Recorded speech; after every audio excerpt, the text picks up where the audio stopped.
Заполярье началась подготовка специалистов для силовых структур. На базе Воркутинского горно-экономического колледжа впервые набрана группа по специальности правоохранительная деятельность.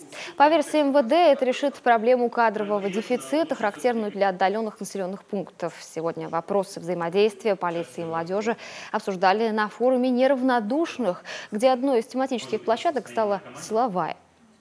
Служба, вообще система МВД, она очень многофункциональна. И разные службы с разными интересами людей. Начиная с того, что могут быть работать, естественно, те люди, которые больше любят гуманитарные науки, это в частности юриспруденция. Но у нас есть экономические подразделения, которые занимаются чисто хозяйственной деятельностью внутри нашей системы. Есть службы, которые связаны с техническим обеспечением. Есть службы, которые связаны уже с сферой высоких технологий. Поэтому спектр специальностей достаточно широк. И мы хотим, чтобы студенты понимали это и могли уже себя где-то в перспективе видеть в службе органов внутренних дел. Движение положительное в сторону интереса к органам внутренних дел совершенно очевидно.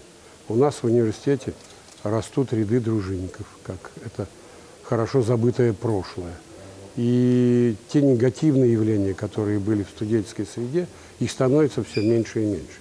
И, конечно же, благодаря этому форуму в том числе. Активных студентов форум неравнодушных собирает уже в третий раз.